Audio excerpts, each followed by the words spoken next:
going to be taking a tour of the Great Mosque of Djenne, which is located in Djenne, Mali. So we're going to start with some general facts about the mosque. It is the largest mud-built structure in the world. Every year they hold a festival called Le Crépissage de la Mosque, where the community gathers together to replaster the outside of the mosque.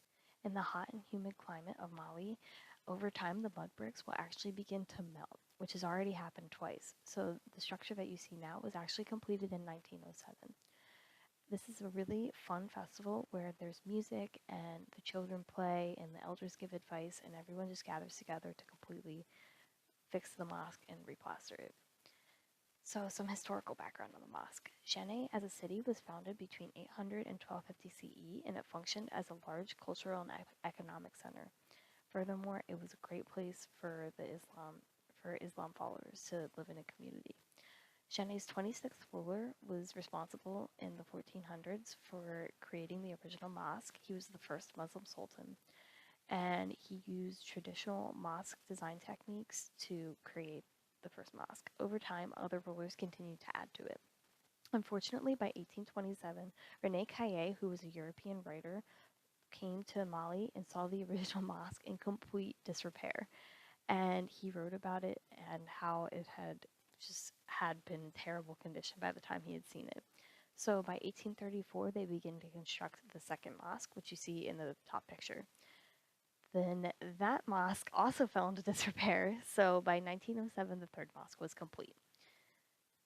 So some key design features about this mosque: it follows a rectilinear plan, and its main function is just to provide a place for prayer for the Muslims who live in the community.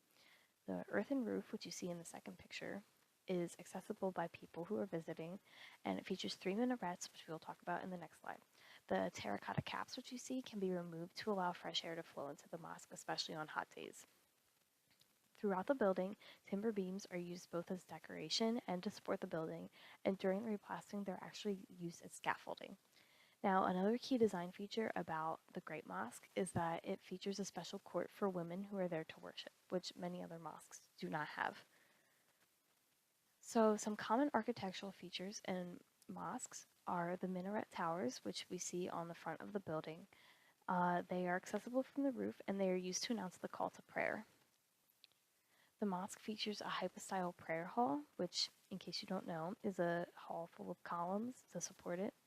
There are 3 mihrab niches, which are a key feature in every mosque. They are niches on the wall which face Mecca. So every mosque in the world has them, and they all face Mecca, no matter where the building is located.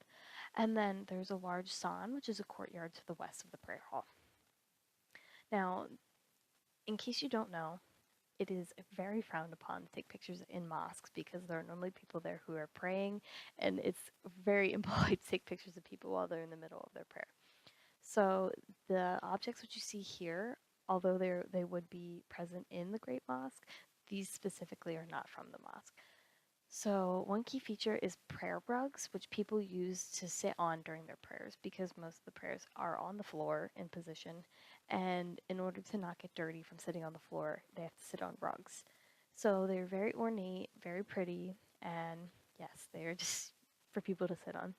And then furthermore, there's also lamps, which feature calligraphy and beautiful decorations, and they are very, very present throughout the mosques because their first prayer is before sunrise and the last one is after it sets. So in order to keep the mosque well lit, they need many, many lamps in order to achieve it.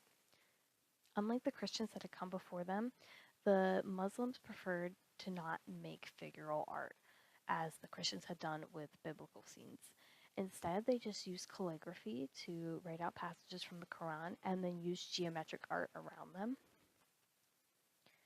And although it's not totally present with the Great Mosque, mosques in general have had great influence on current architecture. So you see the Taj Mahal here. They have the dome-shaped chhatri, which are often found in mosques, and then the minaret towers on the corners of the structure, which in mosques are used as a call to prayer, and here they are very just pretty decorational. So yes, here are my image sources, and then those are my informational sources. Thank you for attending my tour.